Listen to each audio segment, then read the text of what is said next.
they're a perfect band. They know. I mean, I look at the band, and no one in U2 is replaceable. So, kudos to them. I saw them last year, and I thought it was fucking the execution of what they're doing, the vision. I could pick it apart as a musician if I wanted to. I sat there in absolute awe. I was like, hey, guys, well done. Charlie Watts. Fantastic. Spectacular. Love it. That's all I got. All right, so, Steve Perkins, Jane's Addiction. Oh, he's a good drummer. I saw them a couple times, and he was great. I don't talk. I mean, if I've seen a drummer, I'll talk more about him. I mean, records are, you can, who knows. All right, so I'm a huge Black Crowes fan, and I geek out when I'm around you. I've seen the Crowes lots of times. I saw you guys when you toured with Space Hog and Oasis, and I remember I was with my buddy Charlie. What's up, Charlie? What's up, Chuck? And we went to use the men's room. And some kids were like tweaking out, and they came up to us like, "Hey, what's up, Jay Moore? Hey, are you here to see Oasis or the Black Crowes?" And it almost started like a fist fight. I couldn't believe somebody asked me. I was like, "What the fuck, gay cruise did I just step onto? Where that's a viable? It's the fucking Black Crowes, you animal!" And that's when you guys had Audley Freed in the band, who, to my eye, looked exactly like Jimmy Page, even more like the jumpsuit from "Song Remains the Same." With the you were tweaking. No, I wasn't. And I remember. And then I said to you on your radio show, I go, who's the guy that was a guitarist after Mark Ford who looked like Jimmy Page? And you took your glasses off and go, you do realize we toured with Jimmy Page. I'm like, I'm not that stupid. I know it's not Jimmy Page, dummy. Well, any chance to mention that we rocked with Jimmy Page is a good opportunity. But Audley Freed never wore a Jimmy Page suit. He's about 6'5". The Greek Theater, California, I'll say 2002, the 9/11 got interrupted tour. 2001. Okay. If you remember, 9/11 was 2001. We talked about it earlier. That's why I remember it when you guys were touring with Audley Freed. Oasis was that was 2001. That was the spring or early summer. And then we were going to be back at the Greek on 9/11. And what happened? Well, what do you mean? And then 9/11 happened. Well, that's the calendar. What do you mean? We were. Oh, the 9/11. Yeah, we pulled the plug on the show, not on WTC 7. No conspiracy theorist here. You guys seem to go through guitarists like Spinal Tap goes through fucking drummers. What's the story with you? Your original guitarist? Nobody's even heard of, right? I've talked to him last week. Are you kidding? People, a friend of mine. I mean, people in the real world. Not Nashville cool people. People who have followed the Black Crowes from day one are well aware of Jeff Cease. He's currently. Then how come I'm not aware of Jeff Cease? Because you weren't watching the band back then. You weren't on board from day one. I was on board. I bought the record. Come on. He plays with Eric Church now. He's doing very well. He's a great guy. Is that Eric Church of Church's Fried Chicken? That's he's if he's played his cards right, yeah. So after that guy leaves the band, how does Mark Ford get in? How does Mark Ford get in here? Mark Ford was in a band called Burning Tree, and the Crowes. He opened for the Crowes. They opened for the Black Crowes. That's when we met him, 90, 91. And then Jeff left the band, and we all knew Mark, and we're like, that guy's great. Let's get him. And so we did. We called him and said, do you want to play in our band? And he said yes. I said to you on your radio show, Steve Gorman Sports on 102.5 The Game FM, Nashville, Tennessee, ESPN affiliate. I'm just going to keep asking you because I'll never remember those numbers. I asked you about Mark Ford. I said, you're like 3 best albums. He's kind of like your guys' Mick Taylor. Do you think he was the best musician in the band when he was in the band? Say what you said at the radio station. What did I say? No, I don't think so. Who's the best musician in the band? Me, of course. What are you kidding? I never heard a drummer that could possibly. It's incredible. But then when I talk to my friends, they're like, "Fucking Steve Gorman is the Black Crowes. It's Chris and Gorman, dude." I swear to God, that's what people say all the time. Look it up. Look it up. Look, this is the God's honest truth. It's not. There's no best musician. There's no worst musician. There's not. It's not Chris because he doesn't play anything but his hands. The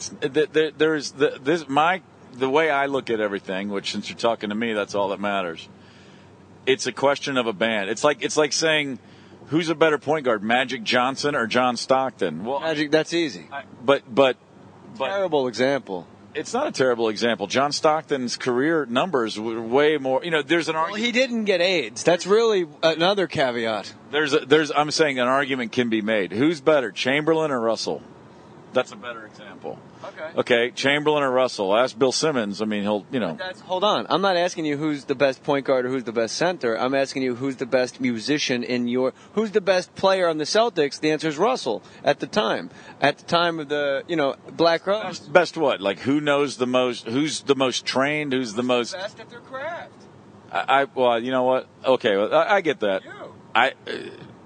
Yeah, why not? I say that as a joke. I don't know. I mean, the band. You're talking like you're afraid. At that point was the band has had moments where the band is just totally firing on all cylinders, and that's the whole point. Stop bullshitting. Nobody's gonna go. Fucking Rich Robinson's the heart and soul of that band. Like you won't say it. I'll say it. But nobody thinks Rich Robinson is the best musician in the Black Crowes. They all go take a leak when it's his turn to sing. I don't know. Your turn. I don't know. Yeah, nice.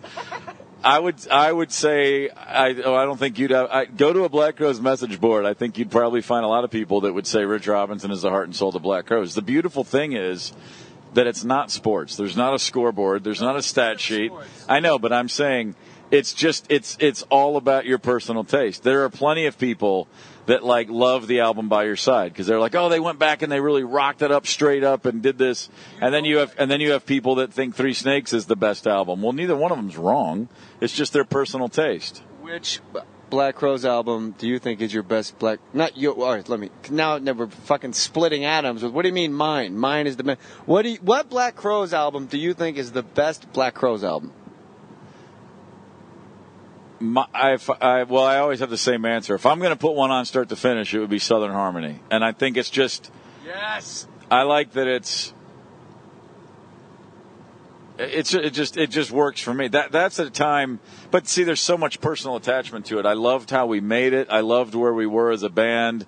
We were still really hungry and focused and cohesive. And just met Mark Ford. It was the Mick Taylor of the band, the best musician in We were dialed in. We had been on the road for 2 years, and what it meant to us was Shake Your Moneymaker wasn't a fluke, and we're not a one-trick pony, and it's a huge jump forward in writing and in performance and everything, and we knocked the fucking record out in a long weekend. It was just awesome experience. It was it was done, and we knew we were badass, and that was just a special time.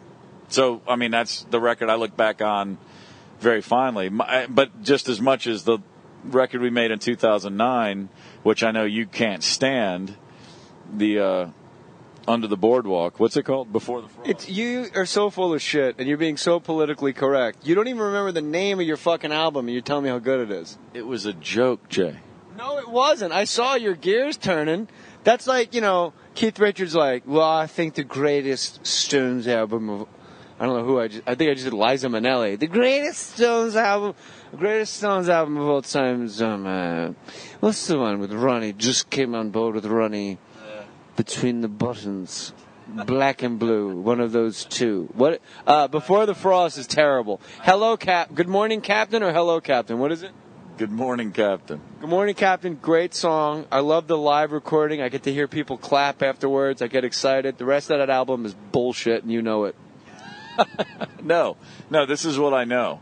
A very cohesive effort. I loved how we made it. I look back on it as... Doesn't mean it's good just because it was a cohesive effort. But I'm not a Black Crowes fan, so I can't separate entirely. It's the one thing that I'm completely unobjective about. It's all about my experience. I wasn't sitting there watching it. I was doing it. So when I look back on our records, I don't separate from it. I just talk about what I went through and how it felt to me, and did I enjoy it, and I like it. There's 5 or 6 of us that can do that, so I'll take advantage of the opportunity. As a fan, I think it's your worst record. Great. But I think you and I, this is what's weird. What do you think is the worst Black Crowes record? It's just personal taste for yourself. The one I would have the hardest time listening to is Lions. That boggles my mind. I love Lions, dude. Why? But again, I'll tell you why. No Mark Ford. That's nothing to do with it. What the fuck is with you? This is what it is. This is what it is. I like a lot of the tunes live. I think the songs are good. The album just doesn't work for me. And I think it was an interesting time in the, whatever. I mean, I didn't feel like we were all on the same page. We didn't even feel like a full band. So to me, I look back and go, and I enjoyed the process, but I just kind of had to sell myself on that one. Whereas By Your Side was a totally different experience for different reasons. The only time we ever really were sort of cornered and didn't have really control of what we wanted to do, we made the most of it. This is the thing about By Your Side to me. We knew we had no choice. We had to make that record the way we made it. Made a great friend out of it. Kevin Shirley, who produced it, it's awesome dude. Loved working with him. I love him. We had to turn in. Columbia wasn't going to put out our record. I mean, we turned in a record. They said no. And we said, well, let us go. And they said no. They were just going to hang us out to dry forever. We had to give them a record so we could get out of our deal and move on. We did it, and we made the most of it. And we had some really straight rock songs, so we used those and recorded them. The record we had already made, which was Rejected, was called Band. And we thought that was great, and we put it out years later after the fact. But By Your Side there's things like Band? It was called Band. It came out in 2006. We put out we made By Your Side. We had a vision and it was executed. We did what we had to do and what we set out to do.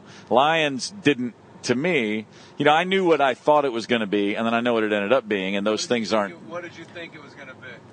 Well, it's hard to explain. I just knew how I saw the songs going and how I thought the performances would go. I thought Lions is just really disjointed. It's all over the map in a way that doesn't work for me personally. It seems to me Lions. I know. No, I mean, I've talked to people that for reasons that make perfect sense to me, Lions is the one for them. That's fine. It's just it's just my whatever. It seems to me Lions. It seems real, and I mean this in the best way. It seems real dark, and it's a darkness like Midnight from the Inside Out and Greasy Grass River, and things that's not even the bridges and chord changes. It always seems to go under and down, and it gets a little dark. Like the chord change, the bridge on Greasy Grass River, even young man, crazy old man wise. There's just an undercurrent. And then you guys do that weird thing in the middle of Lions where I forget what song it is, but it's there's just the sound of bees. Yeah, that's right. That shit it's just it's very sludgy and good. Well, I dig some of that. And like I said, I like the tunes. I'm not trying to sway your opinion. I'm just telling you why I personally love it. And live, I think it's, aside from Southern Harmony, because you got Remedy and My Morning Song and Sting Me, which are so incredible. But I got to tell you, as an album, it's hard to beat playing stuff of. Do you like playing the songs live off of Lions? Yeah. Like I said, the stuff translates really well live, and there's a lot of it's very good grooves and good. It's fun to play it. So, but I'm just saying, if we were going to finish this podcast and listen to a Black Crowes album, which will not happen, but if that was going to happen, I would not say, let's listen to Lions. But if you put it on, I wouldn't hate it. I wouldn't sit here and go, God, what were we thinking? I just would be like, man, when I put it, okay, this is a good way to explain it. When I listen to Southern Harmony, I don't hear one thing ever that I think that I wish that was different, except for the little drum turnaround I do in Sting Me that I always hated. That's literally, but the whole thing, every note everyone plays, every note Chris sings, everything in Southern Harmony, if I listen to it, I go, oh, that's awesome. I don't do that on the first record. I'd say Amorica's pretty close. I think Three Snakes is pretty close.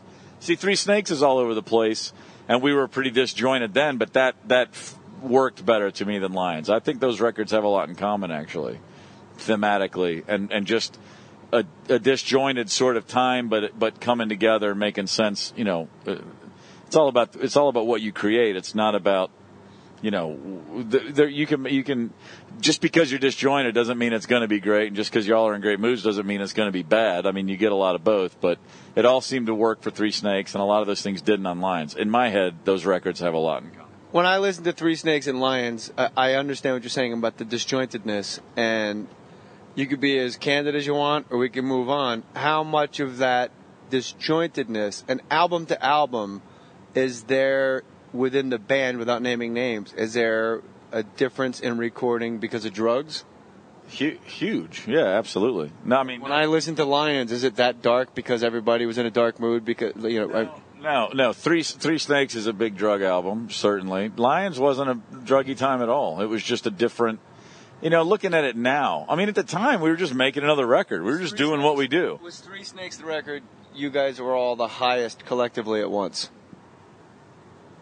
Yeah, probably. I guess. But I was never. I didn't partake to the level that a lot of people did. So it'd be better to ask others. But there was a lot going on. It was certainly. You can see guys stumbling around. So you got